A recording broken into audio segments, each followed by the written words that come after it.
Ang kwentong ito ay hango sa tunay na buhay. Karanasan ito ni Nonoy at ng kanyang lolo Jerome. Taong 1978, probinsya ng San Joaquin, Antique. Magandang araw po sa inyo, kalakbay, at sa mga masugid na nakikinig dito sa inyong programa. Isa rin ako sa mga tagahanga at taga-subaybay sa inyong channel na ito, kung kaya't naisipan ko ring ipadala sa inyo ang aking kwento. Tawagin niyo ko sa pangalang Nonoy. Nasa 65 taon na ako sa ngayon at ang aking ibabahaging kwento sa inyo ay matagal na panahon nang nangyari. Sa isang liblib na baryo ng San Joaquin sa isang bayan ng Antique, naninirahan naman ako kasama ang aking lolo Jerome na nasa 62 taong gulang. Bata pa lang ako ay siya na ang nagpalaki naman sa akin. Maaga kasing namatay ang nanay at tatay ko dahil sa malubhang karamdaman. Nagsasaka naman kami at minsan naman ay tumutungo sa dagat para mangisda. Sa bawat araw, tinuruan niya akong magtanim ng palay, mag-araro at mangisda. Naging malapit naman kami sa isa't isa dahil siya na ang nagsilbing gabay at kasama ko sa buhay. Mahal na mahal ko ang aking lolo Jerome. Bagamat simple ang aming pamumuhay, hindi naman kami nawawalan ng sigla. Kapag tapos na ang araw, magkasama naman kaming umuupo sa labas ng aming munting kubo. Pinagmamasdan ang mga bituin sa langit habang pinapakinggan ang mga kwento ng matatanda tungkol sa mga misteryo at kababalaghan sa aming baryo. Kwento-kwento noon tungkol sa mga aswang na nagtatago sa dilim at sa mga antingero na siyang nagpoprotekta sa mga tao. Hindi ko pa lubos na naiintindihan noon ang kwentong yon, lalo na tila malayo sa aming payak na pamumuhay. Ngunit nang nagsimula ng mawala ang mga hayop ng kapitbahay, ay may mga batang napapabalitang nawawala. Dito nag-iba naman ang pakiramdam ko. Tila bumabalot na ang takot sa aming baryo. At noon ko napagtanto na maaaring may katotohanan nga ang mga kwento ni Lolo Jerome tungkol sa akin. Isang gabi noon, habang kami nagpapahinga mula naman sa isang mahabang araw ng pagtatrabaho sa bukid, may narinig kaming mga kaluskos sa labas ng aming kubo. Hinawi ng hangin ang mga dahon at sa ilaw ng buwan naaninag namin ang isang kakaibang anyo sa may kakawyan. Mahina ito ngunit malinaw na mga yapak ang narinig namin. Parang may nagmamanman sa amin mula sa dilim. Lolo, ano po kaya yun? Pakiramdam ko ay may nagmamasid sa atin. Hindi naman agad sumagot sa akin si Lolo Jerome, ngunit napansin kong tumigas ang kanyang ekspresyon. Agad niyang kinuha ang anting-anting na nakasabit sa kanyang leeg. Isang bagay na lagi niyang bitbit, ngunit bihirang banggitin sa akin kung ano yon. Lumapit naman siya sa akin at sumenya siyang tumahimik ako. Huwag kang mag-alala, Apo. Basta't kasama mo ako, walang mangyayari sa iyo na masama. Huwag mong pansinin ang nakita mo. Hindi nila tayo gagalawin. Kapag nagkamali sila, alam nila kung ano ang mangyayari sa kanila. Gusto ko pang tanungin si Lolo Jerome kung ano ang ibig niyang sabihin. Pero pinili ko na lang na itikom ang bibig ko. Sa gabing yon, alam kong hindi pangkaraniwang hayop ang nasa paligid. Nagsimula naman akong maniwala sa mga kwentong paulit-ulit niyang isinasalaysay na hindi lahat ng nasa paligid natin ay basta lamang tao o hayop. Hindi ako nakatulog ng maayos sa gabing yon, kahit sinigurado ni Lolo na ligtas na kami. naramdaman ko pa rin ang kakaibang presensya sa paligid ng aming bahay. Patuloy ang kaluskos at tila may mga matang nagmamanman sa bawat galaw namin. Ramdam ko naman ang tensyon at tila naging mabigat ang hangin habang lumalalim ang gabi. Kinabukasan, pagkagising ko, agad kong kinausap si Lolo tungkol naman sa naramdaman ko. Ngunit tulad ng dati, hindi niya naman ako tinatakot o nagbibigay ng labis na impormasyon. Tahimik lamang niyang inihanda ang aming mga kagamitan para sa pagtatrabaho sa bukid. Magiging maayos lang ang lahat, Apo. Huwag mong hayaang guluhin ka ng takot. Lolo Jerome, bakit hindi ka man lang nakaramdam ng takot? Dahil po ba dyan sa kwintas mo? Yan ba ang anting-anting na madalas mong ikwento sa akin? Ibig sabihin po ba niyan, isa kang antingero? Huwag nang maraming tanong pa, Nonoy. Bilisan mo na riyan at tutungo na tayo sa bukid. Hindi na ako nagsalita nang sabihin yon sa akin ni Lolo. Ramdam ko na may tinatago siya sa akin at hindi ito sinasabi. Kung anuman ang rason niya sa pagtago nun ay siniksik ko na lamang sa aking isipan na malalaman ko rin yon sa tamang panahon. Nagsimula ang araw na yon, tila isang normal na araw. Ngunit sa loob-loob ko, alam kong merong kakaiba. Sa buong araw na yon, ramdam kong nag-iingat si Lolo sa bawat kilos niya. Patuloy namang siyang nagmamanman sa paligid na para bang merong inaabangan. Sa hapon, nang pauwi na kami mula naman sa bukid, dumaan kami sa kakawian na karaniwang tahimik.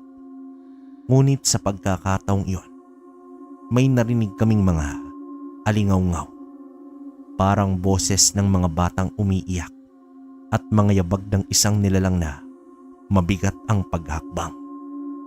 Bigla na lang akong nakaramdam ng kaba at dito hinawakan ni Lolo ang aking mga kamay.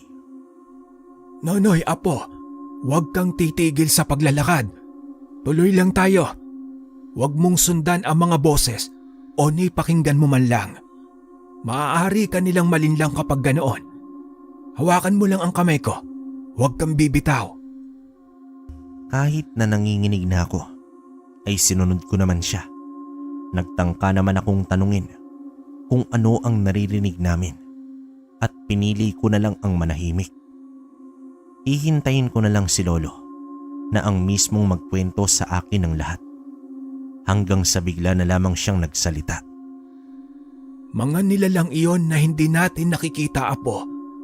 At isa roon na iyong mga aswang na nagtatago sa dilim. Iba't ibang uri kasi ang mga aswang. Sa mga kwento ng matatanda, alam kong ang mga aswang ay hindi basta-basta. At hindi lang sila ang pangkaraniwang nilalang na nakikita sa dilim. Gamit nila ang kapangyarihan upang linlangin ang mga tao, lalo na ang mga bata. At sa pagkakataong iyon, ramdam kong isa ako sa kanilang punteriya.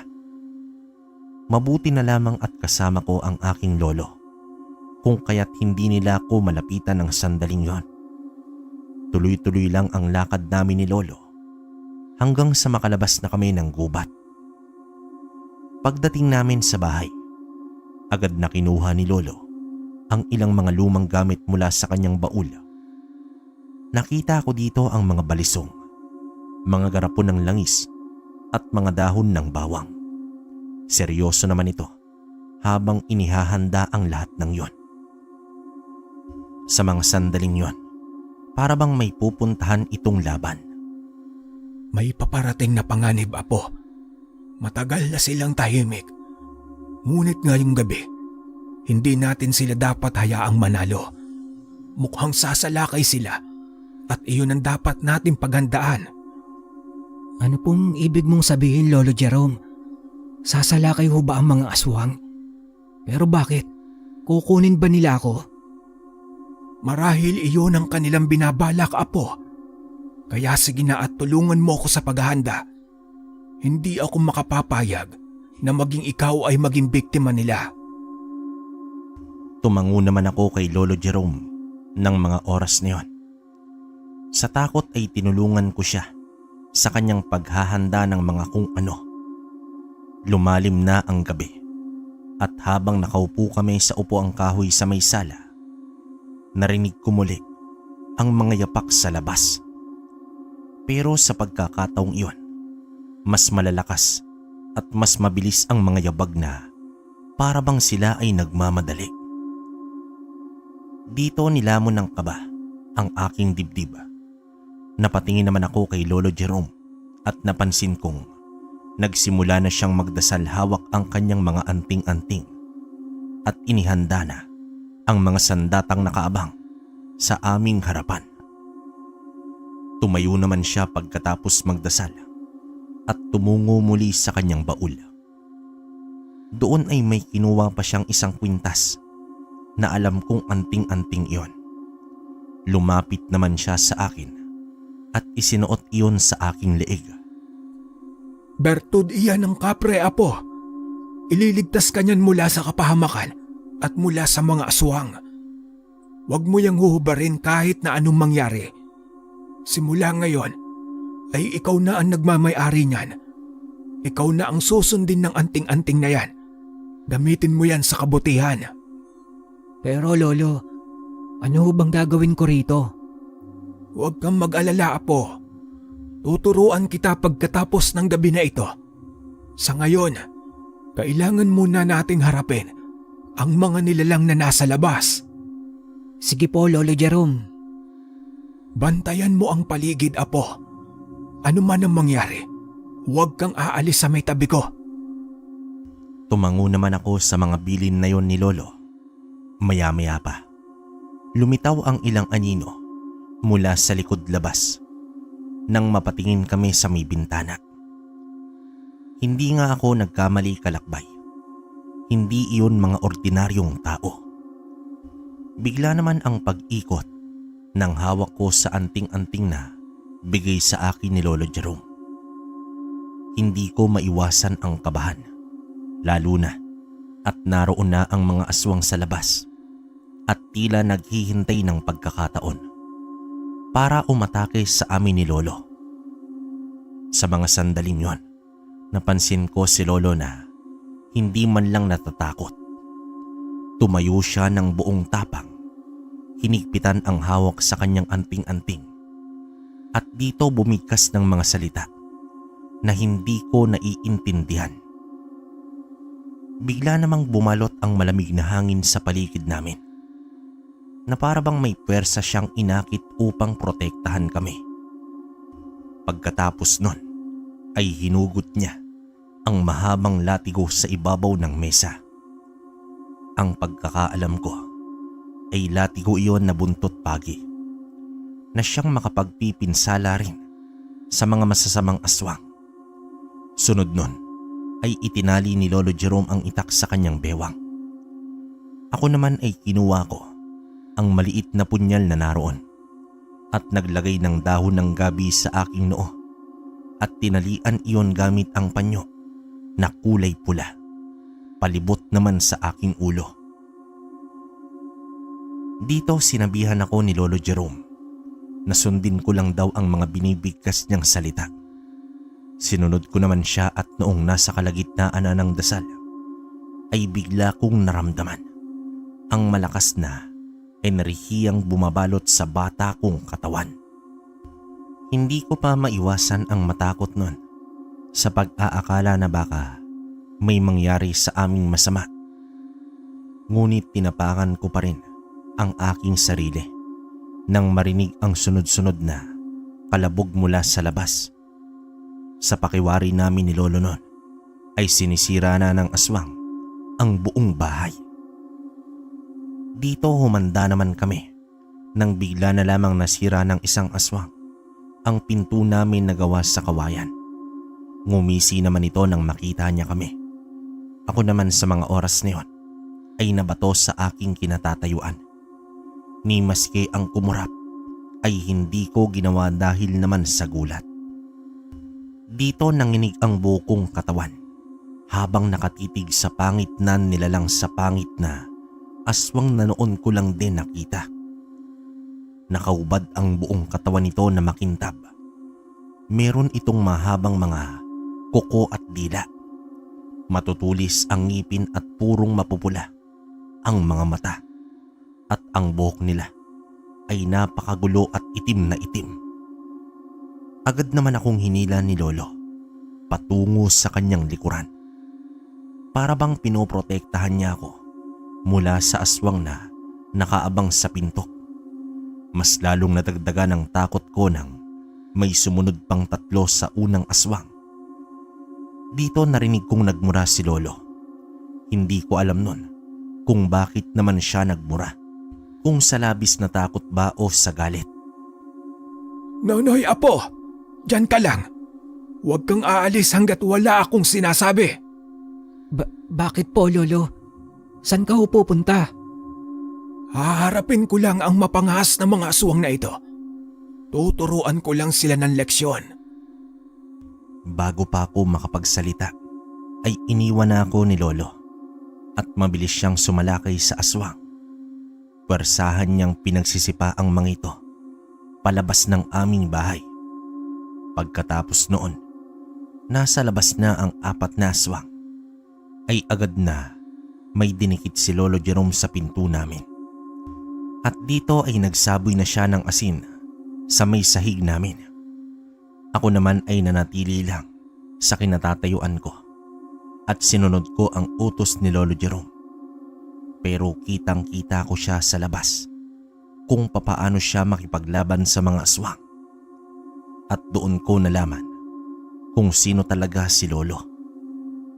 Hindi lang siya isang ordinaryong magsasaka. Siya ang antingero ng aming baryo, ang tagapagligtas mula sa mga nilalang na hindi kayang labanan ng pangkaraniwang tao. Simula ng gabing yon, habang pinapanood ko si Lolo kung papaano makipaglaban sa mga aswang, ay hindi ko naman maiwasan ang humanga sa kanya. Sumagi pa noon sa isip ko na gusto ko ring maging isang kagaya niya. Sinipa ng sunod-sunod ni Lolo Jerome ang aswang na isa-isa niyang sinugod. Pagkatapos nun ay dito hinugot niya ang latigo sa kanyang likuran at pinaikot-ikot iyon habang nagbibigkas ito ng mga dasal. Bigla namang nahinto ang mga aswang at takot nitong napapatras. Kitang-kita sa kanilang mga mata ang takot sa kapangyarihan ni Lolo Jerome. Ang latigo niya ay tila may sariling buhay. Kumikislap iyon bawat paggalaw at tila nagbibigay ng malakas na tunog, kagaya ng isang kidlat tuwing tumatama ito sa lupa. Isa naman sa mga aswang ang naglakas loob na sumugod papunta kay Lolo. Ngunit mabilis na hinampas ito ni Lolo ng kanyang latigo. Tumilapon ang aswang na iyon sa lupa. Sumadsad naman siya patungo sa may kakawiyan.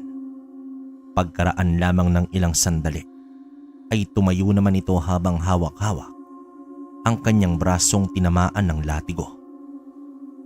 Tumungo naman ako sa pinto para mas makita ko pa ang buong pangyayari. Nakita ko sa braso ng aswang ang marka sa balat nito mula sa latigo. Nagsimulang naging alarma ang mga aswang at nilapitan ang kanilang kasama. Halatang hindi nila inaasahan ang ganoong klase ng lakas mula naman kay Lolo at sa ginawa nito. Tandaan nyo ito, habang ako'y nandito, hindi nyo magagawang gambalain ang baryong ito. Umalis na kayo ngayon bago pa kayo tuluyang mapahamak. Nagpalitan ng tingin ang mga aswang. Alam nilang wala silang laban sa lakas ng kapangyarihan ni Lolo. Isa-isa naman silang umatras, bumabalik sa may kakawiyan, hanggang sa tuluyan silang nawala sa dilim ng gabing yon. Pero ang isa sa kanila na nasugatan ni Lolo ay nanatili. Kahit na may sugat na siya ay hindi iyon alintana. Sa halip ay mabilis siyang sumugod kay Lolo. May kung anong lumabas sa kamay nitong itim na mahika. Noon ko lang napansin na may bertud itong suot sa kanyang leeg. Mukhang napansin din iyon ni Lolo.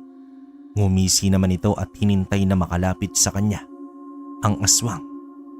Natigil ang kamay ng aswang sa ere at bigla naman siyang lumutang. Parang inaangat siya ng isang malakas na hangin. Dito nagsimulang maguluhan ang aswang at pilit na nanlalaban para naman makababa. Subalit hindi siya pinakawalan ni Lolo. Sinipa itong muli ni Lolo, dahilan para tumilapon ito. Bumagsak ang aswang sa lupa. Napadaing naman ito at parang hindi na makatayo. Nilapitan pa ito ni Lolo at walang awa na pinagsusuntok ng sunod-sunod. Kasunod nun ay ang pagkitil niya sa buhay nito gamit ang kanyang tabak. Nang tuluyan na ngang namatay ang aswang, huminga ng malalim si Lolo at pinulupot muli ang kanyang latigo sa kanyang likuran. Gumawa naman siya ng apoy at dito sinunog ang katawan ng napaslang niyang aswang. Pagkatapos nun ay hinintay niya itong masunog at naging abo. Titig na titig ako noon kay Lolo Jerome nang umakyat na siya ng bahay. Ngumiti naman siya sa akin bago niya tuluyang sinara ang tarangkahan. Alam kong marami kang tanong sa akin, Apo. Itanong mo na nang masagot ko na yan. Lo, isa ho ba kayong antingero? Gaya ng mga kwento mo sa akin. Ibig sabihin ay mismong karanasan mo iyon? Siya nga, Apo. Isa nga akong antingero. At ikaw ay magiging isang katulad ko rin. Iyang bigay ko sa iyo ay magagamit mo sa pakikipaglaban. Kaya ngayon pa lang ay tuturuan na kita nang maipagtanggol mo ang sarili mo kung sakali man na hindi mo na ako kasama. Pwede ho ba akong maging isang antingero na katulad mo? Kahit na nasa ganito pa lang po akong edad? Oo naman, Apo. Wala sa edad yan. Nasa puso at pananampalataya iyan. Sa tapang at kagustuhan na ipagtanggol ang mga taong nangangailangan ng tulong. Kaya huwag kang mag-alala at tutulungan naman kita pagdating sa pakikipaglaban. Ako ang bahala sa iyo, Apo. Isa pa, tutulungan ka din ng gabay ng mutya na yan. Susubukan niya ang galing mo oras na handa ka na. O, ano ho ang ibig ninyong sabihin, Lo? Kakalabanin ko ang gabay nitong mutya ng kapre? Oo, Apo. Isa lamang iyong paraan para patunayan na karapat dapat kang magmay-ari ng mutyang iyan. Hindi ko naman mapigilan ang isipin nang malalim ang sinabi ni Lolo. Pero ganun pa man, ay mas nanaig ang kagustuhan kong maging isang kagaya niya. Mas nadagdagan ang paghanga ko kay Lolo. Hindi ko inakala na may ganito siyang kapangyarihan, ang magtanggol laban sa mga aswang gamit ang mga sinaunang dasal at anting-anting. Pero higit sa lahat, ramdam ko ang matinding respeto sa kanya. Hindi lamang dahil sa kanyang lakas, kundi sa kanyang tapang na harapin ang mga bagay na kinatatakutan ng marami. Kaya naman siniksik ko sa aking isipan ng mga sandaling yon na kung kinaya ni Lolo na maging isang antingero o mandirigma, di kaya ko rin. Simula nun ay nagsumikap naman ako sa ensayo namin ni Lolo. Lahat ng mga dasal at galaw sa pakikipaglaban ay inaral ko.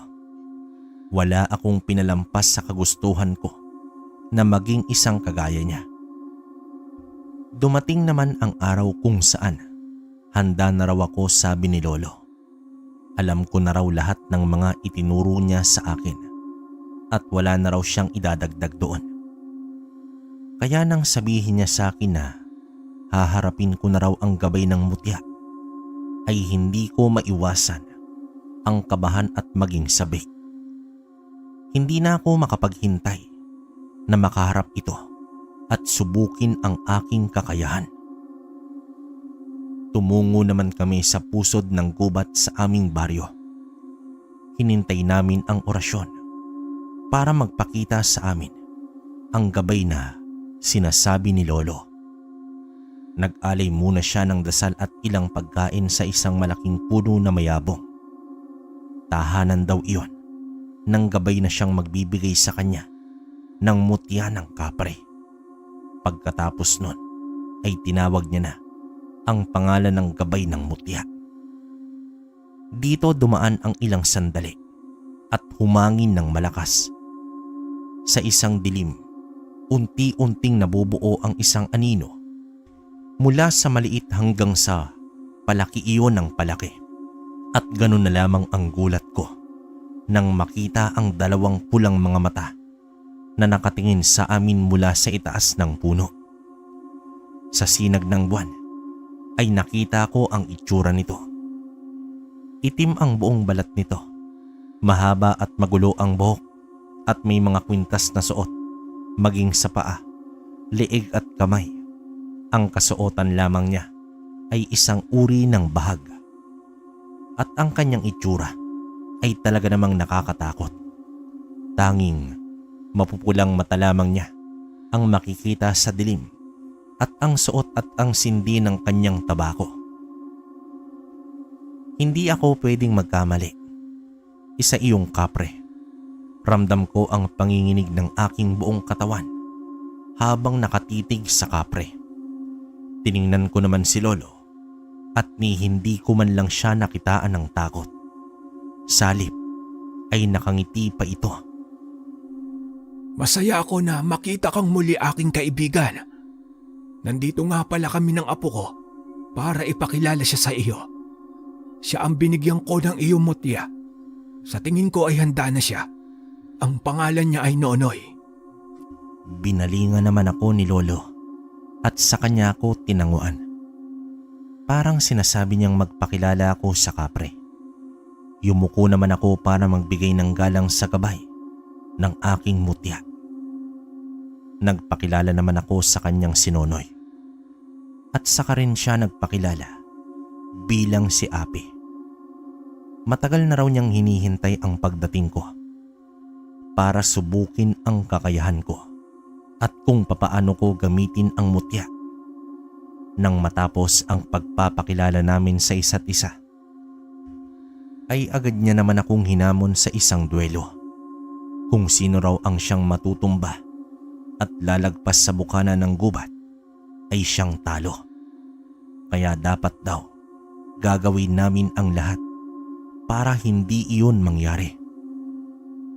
Dito bumaling naman ako kay Lolo Jerome nang pumwesto na si Ape sa unahan at hinarap ako. Ngumiti naman si Lolo sa akin at sinabi niyang kaya ko raw yon. Hindi ko alam kung ano ang mangyayari sa pakikipaglaban ko kay Ape. Pero isa lang ang sigurado ko noon. Ang matalo siya at patunayan na karapat dapat akong tagapagmana ng mutya niya. Huminga naman ako ng malalim noong makaharap ko na itong si Ape. Nakatingala naman ako sa kanya para kapag nagsimula na siyang umatake, hindi ko iyon alalahanin. Gagamitin ko ang aking utak sa pakikipaglaban kung papaano siya matalo.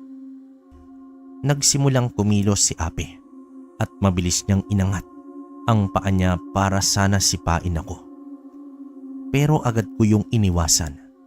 Dumulas ako sa damuhan at tumungo naman ako sa likuran niya.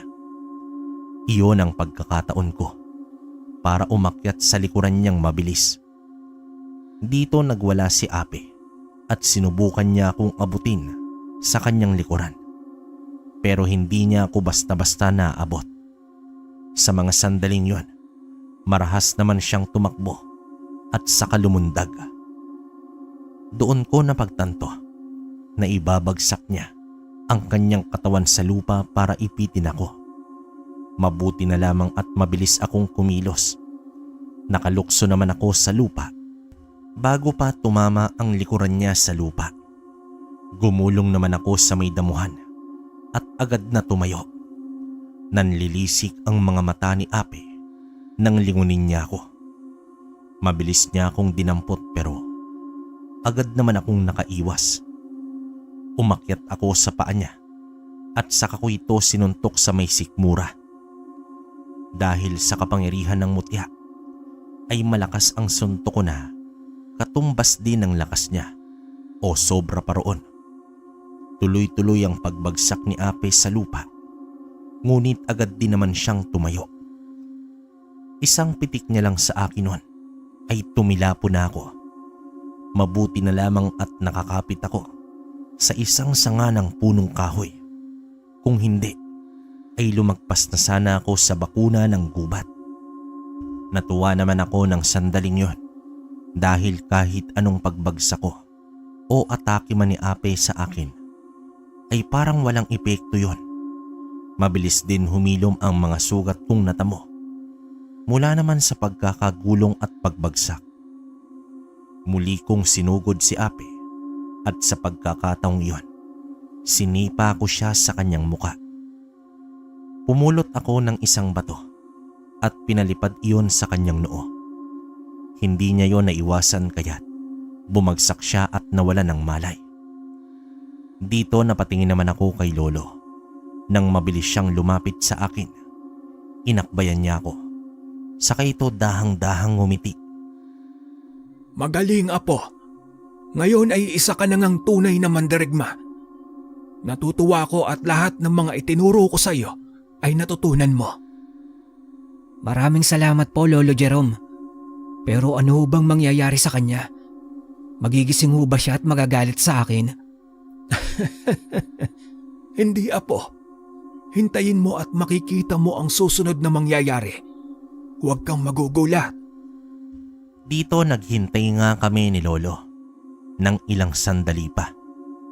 Ganoon na lamang ang panlalaki ng mga mata ko nang makita kong lamunin ng itim na mahika si Ape at naging isa siyang itim na liwanag.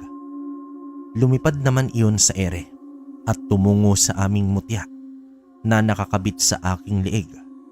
Kasunod nun ay narinig ko ang boses niyang binabati ako sa aking tagumpay na pakikipaglaban sa kanya. Simula raw sa araw na yon ay magiging gabay ko na siya sa lahat ng laban na aking kakaharapin. Dito nagpasalamat naman ako kay Ape. Pagkatapos nun ay niyaya na ako ni Lolo na umuwi na ng bahay. Simula nun ay tumutulong na ako kay Lolo sa pakikipaglaban sa mga aswang. Kung saan siya tutungo ay naroon din ako. Tuwing gabi naman kami naghahanap ng mga aswang na ang hatid ay kasamaan. Sinisigurado kasi namin na nasa maayos na kalagayan ang buong bayan namin at lalo na sa aming baryo. Ngunit isang araw, papasok na ako sa eskwelahan, ay agad naman akong sinalubong ng aking matalik na kaibigang si Wally. Umahangos siya at mukhang galing siya sa pag-iyak. Agad ko naman siyang nilapitan at dito nagtanong ako. Oy, Wally, ayos ka lang ba? Bakit namumulay ang mga mata mo? Umiyak ka ba? Hindi naman. Pero parang ganun na nga. Kasi ang ate kong si Marie, kahapon pa siya nawawala at hindi pa namin siya mahanap-hanap. Hindi namin alam kung saan siya nagpunta. Sa piyesta lang daw sila tumungo kahapon. Baka naman nakitulog sa kaklase niya at baka mamaya pa ang uwi. Yun nga ang problema. Sa kaibigan niya rin namin nalaman na nawawala si Ate Marie. Tumungo si nanay at tatay ngayon sa bayan para hanapin doon sa baryo na pinuntahan nila. Ano ang sa tingin niyo kung bakit siya nawala? Hindi rin namin alam, Nonoy. Maski kami ay nagtataka rin kung ano-ano na ang iniisip namin kung ano ang nangyari sa kanya. Sana ay makita na siya nila nanay at tatay. Nakapagtataka nga kung ganoon. Lalo na at biglaan ng pagkawala niya. Kaya nga Nonoy, baka pwede kaming humingi ng tulong kay Lolo Jerome. Hindi ba at marami siyang kakilala sa bayan? Baka matulungan niya kaming maganap kay Ate Marie. Huwag kang mag-alala, Wally. Ibabalita ko ang tungkol dyan kay Lolo Jerome. Tutulong din ako sa paghahanap. Maraming salamat talaga, Nonoy. Nang matapos ang klase namin sa hapon na yon, ay dito naghiwalay na kaming dalawa ni Wally. Agad naman siyang umuwi sa kanila para tumulong sa paghahanap sa nawawala niyang kapatid. Ako naman ay nagmamadaling umuwi para kausapin si Lolo. Malakas kasi ang loob ko sa mga sandaling yon na masamang nilalang ang dahilan kung bakit nawala ang ate ni Wally. Pagdating ko naman sa bahay ay dito naabutan ko si Lolo na naghahanda ng kanyang mga gamit at nilalagay yon sa bayong na maliit. Agad naman akong lumapit sa kanya at sinabi ang problema ni Wally at ng pamilya nito. Yun nga ang pinaghahandaan ko, Apo. Magbihis ka at maganda. Tapos ay tutungo tayo sa piyesta sa Nayon kung saan tumungo si Marie. Nakatanggap ako ng balita mula sa mga kaibigan ko na naroon ang aswang na si Amang. Kung ganun ho, magbibihis na po ako, Lolo Jerome. Kinakailangan nating iligtas ang ate ni Wally bago pa mahuli ang lahat. Sana nga ay buhay pa siya, Apo. Bilisan natin at baka maabutan pa natin siya. Agad naman akong kumilos para maghanda at magbihis. Noong maayos na ako, ay umalis na kaming dalawa ni Lolo. Hindi alam ng aming kabaryo ang tungkol sa aming dalawa ni Lolo na isa kaming antingero.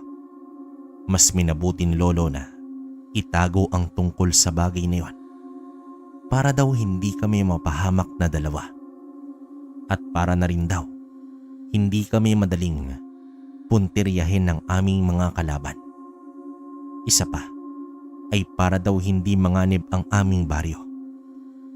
Labis kasing pinagsisihan ni Lolo ang pagkamatay ng aking ama at ina noong nasa kabilang bayan pa kami naninirahan. Nalaman daw kasi ng aswang ang tungkol sa pagiging antingero niya, kung kaya't pinatay nito ang aking mga magulang. Mabuti na lamang daw at naitago ko ng aking ama sa baul, kung kaya't hindi ako napatay ng aswang. Ang aswang daw na iyon ay may lahing berberoka, pero napatay na raw iyon ni Lolo. Alam ko na labis ang pagsisisi sa sarili ng aking lolo dahil sa nangyari. Pero sinabi ko naman sa kanya na wala siyang kasalanan. Ginampanan niya lang ang responsibilidad niya bilang isang antingero at hindi naman niya inaasahan na ganoon ang gagawin sa kanya ng isang aswang. Agad kaming tumungo sa kabilang nayon at tumuloy sa baryo kung saan ang piyesta, kung saan doon nawala mismo si Ate Marie. Ang balitang yon ay binalita lang din kay Lolo ng mga kaibigan niyang hindi nakikita ng mga mata ng tao. Noong una ay hindi naman ako naniwala sa mga sinasabi sa akin ni Lolo. Pero nang magkaroon na ako ng mutya at nakalaban ko na ang kapre na si Ape, ay dito naniwala na ako na hindi lamang tao at hayop ang nabubuhay sa mundo, kundi meron pang ibang nilalang. Sumalubong agad sa amin ang malakas na tugtugin na nagmumula sa barangay. Maraming nakasabit na banderita sa mga puno at poste. Marami ring mga bisita sa bawat bahay na dinadaanan namin ni Lolo. Merong nagsasayawan, may nagkakantahan at may nag-iinuman. Ramdam na ramdam ang piyesta sa nayon na yon. Mula sa mahirap at meron sa buhay, lahat sila ay masaya, maliban lamang sa isang bahay na nadaanan namin ni Lolo.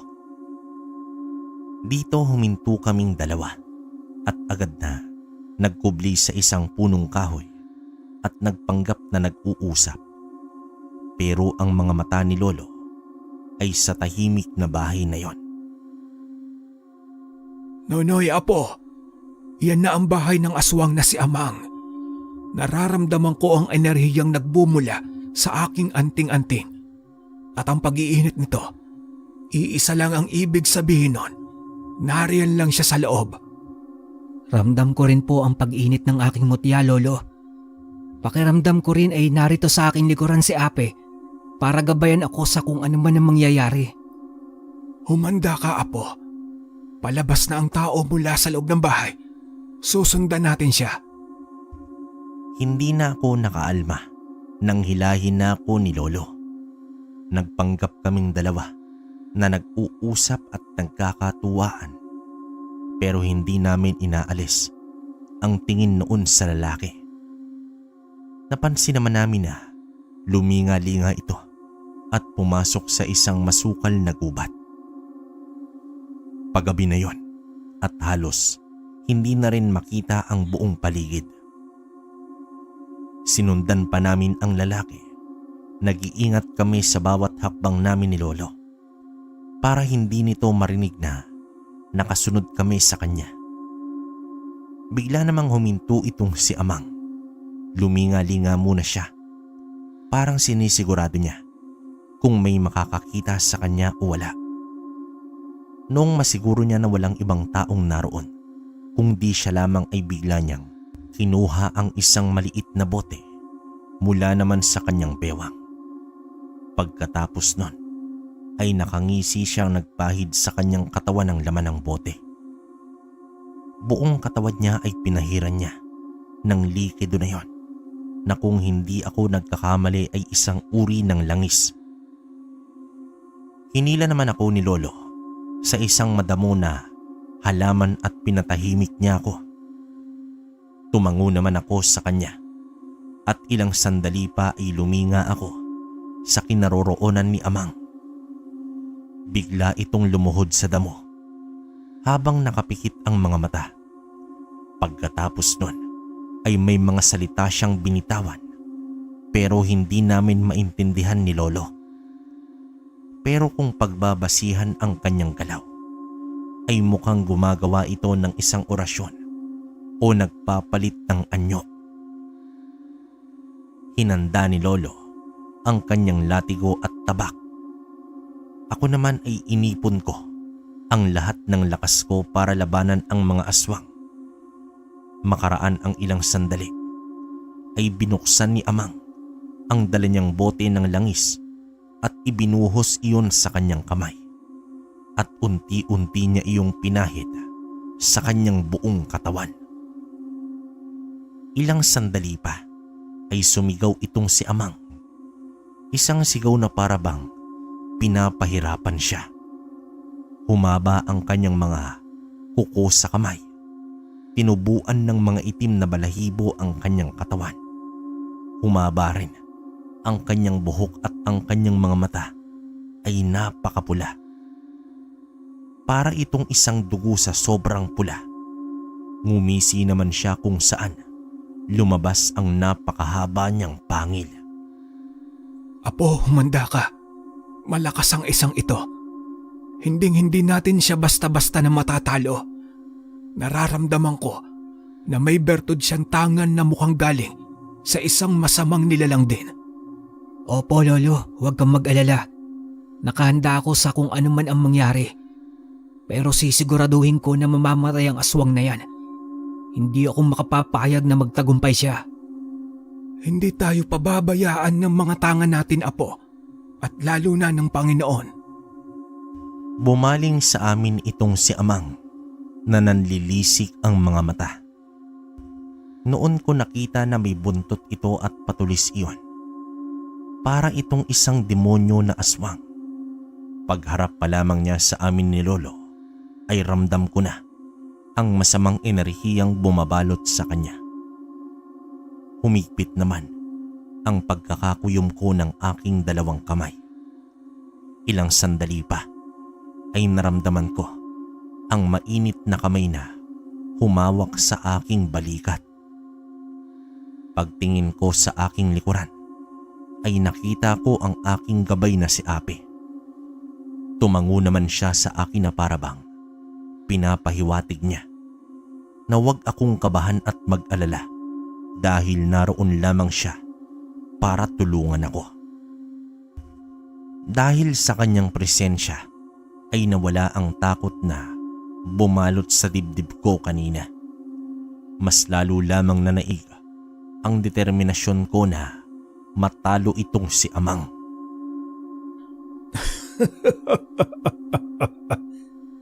Hindi ko akalain na may darayo ditong dalawang antingero at mukhang maglolo pa. Ano ang pakay ninyo? Patayin ako at pigilan sa plano ko? Ganoon na nga, Amang. Pero hindi lang yon. Nandito rin kami para kunin ang isang babaeng biktima mo kagabi. Nasaan siya at ano ang ginawa mo sa kanya? Yun ba? Sabihin na lang natin na napakinabangan ko na siya. Ano ang ibig mong sabihin? Pinatay mo ba siya? Bakit ko naman sasabihin? Lo, huwag ka nang magsayang ng oras na kausapin at tanungin ang aswang na yan. Mas mabuti pang tapusin na natin siya at hanapin si Ate Marie. Bilib din ako sa tapang ng apo mo, tanda. Tama nga ang hinala ko. Maglolo nga kayo. Pero bata, huwag kang masyadong kumpiyansa na madali ninyo akong matatalo ng lolo mo. At paano mo nasisiguro na buhay pa ang babaeng yon? Kung pinagpiesta na namin siya kagabi. Kung ganoon, Amang, dapat lang namin napatayin ka para pagbayaran mo ang ginawa mo sa babaeng yon. Sige lang, nakahanda naman akong talunin kayong dalawa. Dito mabilis na sumugod si Amang sa amin. Parang isa siyang mabangis na hayop na gusto kaming sakmalin ng mga sandaling yon. Pero wala siyang pinagkaiba sa isang mabangis na hayop dahil isa siyang aswang. Mas malala siya dahil kumakain siya ng laman ng tao at naghahasik ng lagim sa buong bayan. Kung may kagaya pa niya, ay hindi naman ako magdadalawang isip na patayin at ubusin silang lahat. Agad naman akong umiwas sa atake niya at maging itong si Lolo. Dalawa laban sa isa, pero hindi ko akalain na magtatawag pa siya ng ibang mga kasama. Sa isang iglap ay dumami sila. Napangisi na lang sa amin itong si Amang at para bang sinasabi na matatalo niya na kaming dalawa ni Lolo. Akala nyo ba ay basta-basta nyo lang akong matatalo dahil dalawa kayo? Diyan kayo nagkakamali. Hindi ako makapapayag. Kahit natawagin mo pa ang lahat ng mga kasama mo, hindi ka namin aatrasan, Amang. Ang laki talaga ng kumpiyansa ninyong maglolo sa sarili nyo. Ano? Tignan natin kung hanggang saan ang tapang ninyo at lakas. Sumenyas naman si Amang sa mga kasama niya na nasa bilang 6 at mabilis na sumugod sa aming dalawa. Kagaya ni Amang ay nakakatakot din ang kanilang mga itsura at anyo. Napakabilis din nilang kumilos na parabang sumasabay sa hangin. Sa mga sandaling yon, tinalasan ko ang aking pakiramdam at maging ang aking paningin. Mabilis ang mga aswang at kaya nilang manipulahin ang kanilang mga kalaban sa isip. Pero alam ko na hindi yun tatalab dahil parehas kaming may tangan ni Lolo. Dito na sumugod sa akin ang isang aswang. Pero agad naman akong lumundag patungo sa kabila. Kaya ang nasuntok niya na lang ay ang lupa. Pagkabagsak ng kamao nito sa lupa ay nag-iwan iyon ng malalim na marka. Parang ang lakas ng isang halimaw na kayang basagin ang lupa sa isang hampas. Nakita ko naman ang galit sa mukha ng aswang na yun habang tumatayo siya. Ang mga mata niya ay nanlilisik at ang mga ngipin ay nakalitaw. Tila handa itong sakmalin ako. Hindi ko inaasahan ang ganoong kalakas na puwersa. Ngunit alam kong hindi naman ako pwedeng magpatinag sa kanya. Tangan ko pa rin ang mutya ng kapre at iyon ang magbibigay sa akin ng lakas at proteksyon. Muli itong umatake. Mas mabilis ngayon. Agad naman akong bumelo. Iniiwasan ang malalakas na hampas ng halimaw. Sa bawat galaw ko, nararamdaman ko ang enerhiyang ibinibigay ng mutya. Nakakaramdam ako ng isang kakaibang liksi at tibay ng katawan.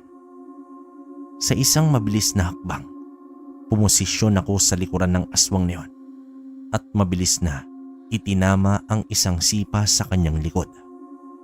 Napatras naman ang aswang. Halata ang gulat sa kanyang muka dahil sa bilis ng aking paggalaw. Hindi mo ko basta-basta matatalo. Habang nag-aalangan ng aswang, sinamantala ko ang pagkakataon. Hinugot ko mula sa aking bulsa ang maliit na kutsilyo na pinabindisyonan ni Lolo Jerome. Alam kong isa ito sa mga sandatang maaaring makapanakit sa mga kagaya niya. Nakikita ko sa mga mata ng aswang na napansin niyang may hawak akong hindi pangkaraniwan. Kaya naman lalo itong napatigil. Muli kong pinaikot ang patalim sa aking kamay. Ang mga dasal na inukit dito ay kumikinang sa ilalim ng liwanag ng buwan. Alam kong ito ang magiging susi upang tapusin ang laban na ito. Pero tinago ko yon muna sa aking bulsa. Naisip ko na hindi ko dapat iyon gagamitin sa mga kampon ni Amang, kundi gagamitin ko yon mismo sa kanya. Mabilis naman akong lumundag at parang kasing laki ako ni Ape sa mga sandaling yon. Dahil pagkasipa ko sa aswang ay lumipad ito ng pagkataas-taas. Narinig ko namang tumawa si aking likuran si Ape na alam kong kanyang espiritu na lamang. Tiningnan niya ako saka tinanguan. Bumaling naman ako kay Lolo at dalawa na ang kanyang napatumba ng mga kampon ni Amang. Pero pansin ko na ang pagod niya. Marahil ay sa kanyang katandaan. Inisa-isa ko namang pinagsisipa ang natirang mga kasama ni Amang. Ang iba sa mga ito ay matigas na kalaban. Kaya ang ginawa ko ay pinagbabali na lamang ang kanilang mga leeg. Hingal na hingal akong lumapit kay Lolo at tinulungan ko siyang makatayo ng maayos. Humarap sa amin itong si Amang na puno ng galit ang kanyang mga mata. Gigil na gigil siya nang makita ang anim niyang kasama na wala ng buhay.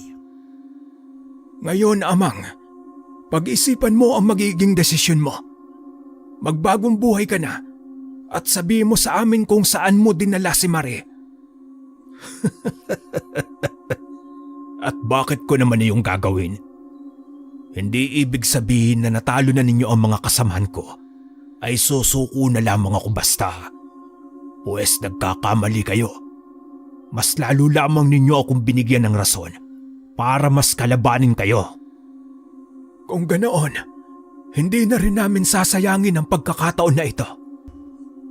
Agad na sinugod ni Lolo itong si Amang. Ako naman ay nanatiling nakatayo habang iniisip kung papaano namin matatapos nang mabilis ang aswang na si Amang. Isang malakas na puwersa ang nanggaling kay Amang nang tumilapon si Lolo dahil sa lakas ng suntok niya sa sikmura nito. Mas lalong nagdilim ang anyo ni Amang nang bumaling ang tingin niya sa akin. Doon ay nagsimula na akong magdasal para sa mutya na aking tangan para bigyan ako nito ng lakas para matalo ko si Amang. Habang lumalapit si Amang, ramdam ko ang bawat tibok ng puso ko.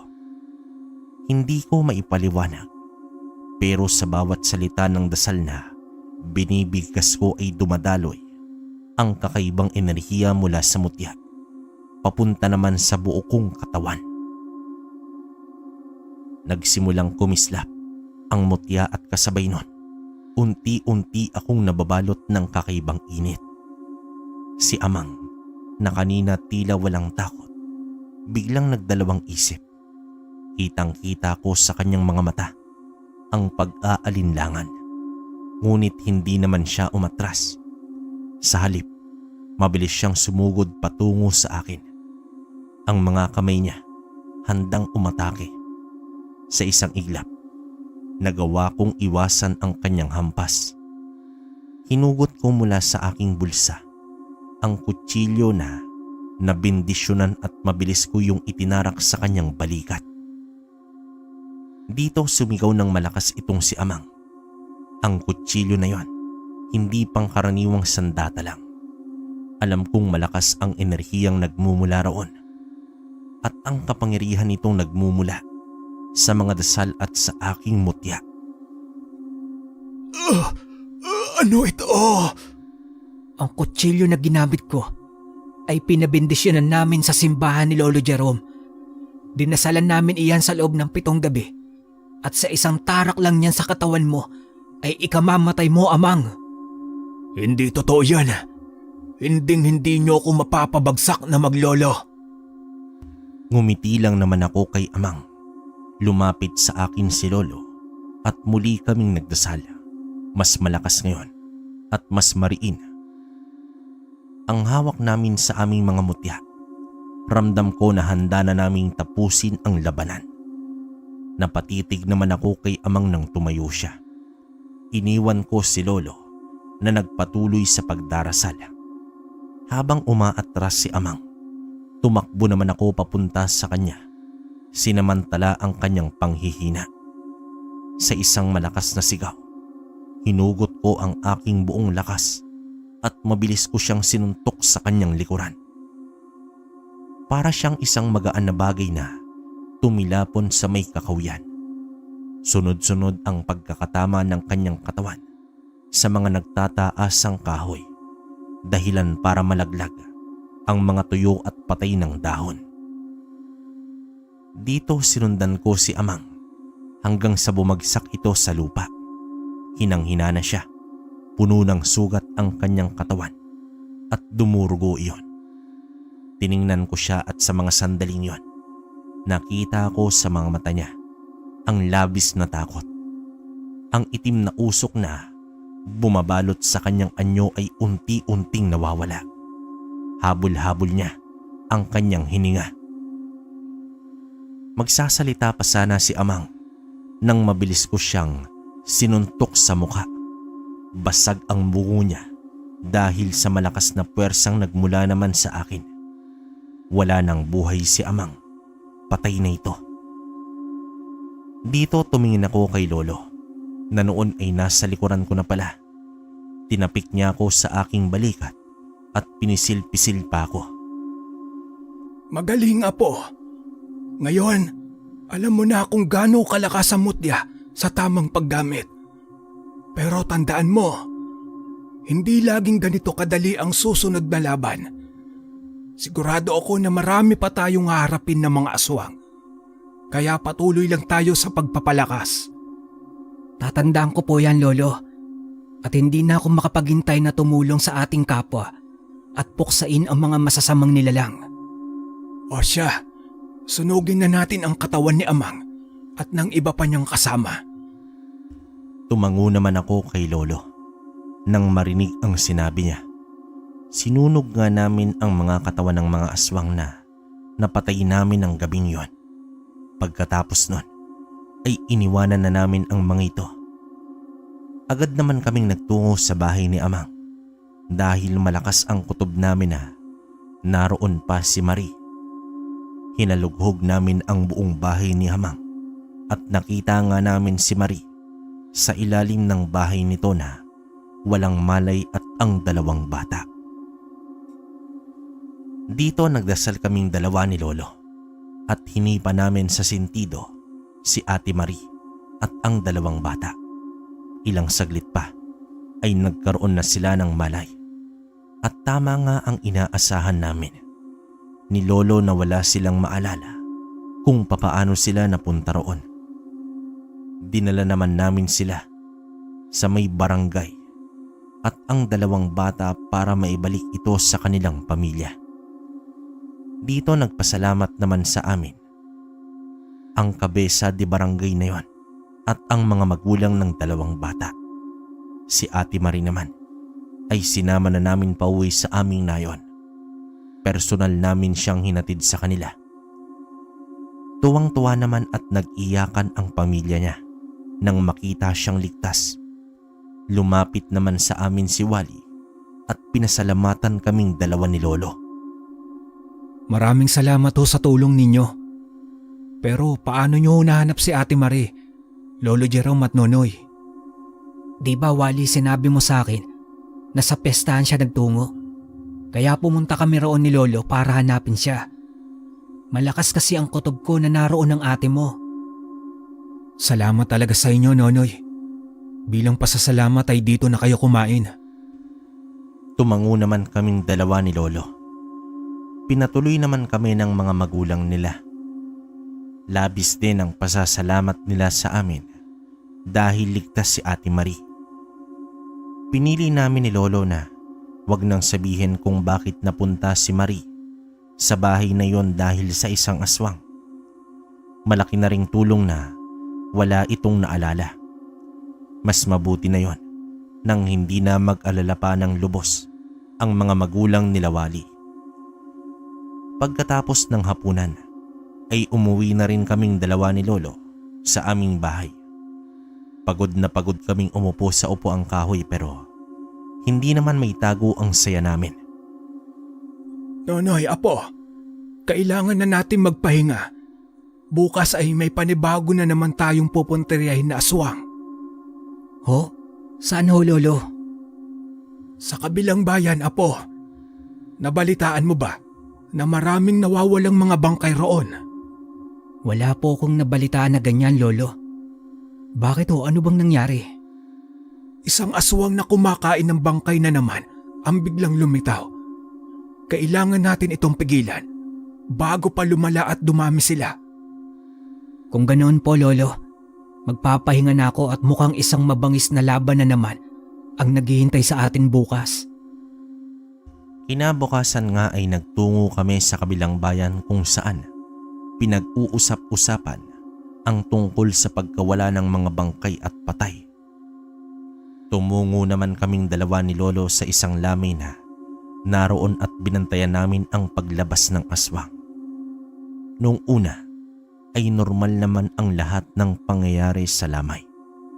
Nakaupo kaming 2 ni Lolo sa madilim na parte ng bakuran na yon. Iyon din ang paraan para hindi kami mapansin ng mga tao roon na hindi namin kilala. Hanggang sa nakarinig kami ng isang malakas na sigaw na nagmula sa loob. Pagdating namin doon ay nakita namin na nawawala ang bangkay na nasa loob ng kabaong. Sa halip, naging isa na lamang iyong puno ng saging. Mabilis naman kaming lumabas ng bahay ni Lolo at nagtungo kami sa likuran ng bahay. Sa mga sandaling yon ay ramdam ko ang malakas na enerhiyang nanggagaling sa hindi kalayuan. Sinundan namin iyon ni Lolo at isang nilalang ang aming nakita. Para itong malaking aso, tangay-tangay nito ang bangkay. Mabilis na pinalipad ni Lolo ang kanyang latigo. Pumulupot iyon sa paa ng aswang. Hinila ito ni Lolo ng buong lakas, dahilan para mabitawan nito ang bangkay na pasanon. Nakakatakot ang itsura ng aswang nang titigan ko ito. Blanko ang paningin ko nang tingnan nito. Ang amoy ng aswang ay kasing amoy ng isang bangkay na hindi pa natatagpuan ng ilang araw. Sinabi naman sa akin Lolo na ganoon daw ang amoy ng aswang dahil kumakain ito ng mga patay na tao o bangkay ng mga taong nasa lamay. Nang itaas ko ang aking kanang kamay ay nagmakaawa naman ito sa akin. Pero hindi ko na ito pinakinggan ni hindi ako nakaramdam ng awa. Kaya mabilis ko siyang inapakan sa muka dahilan para madurog ang bungo niya. Simula noon, marami na kaming naipagtanggol na mga tao ni Lolo. At sa bawat taon na lumipas, ay mas lalo ko pang pinag-iigihan ang pagtulong ko sa aking kapwa. Wakas,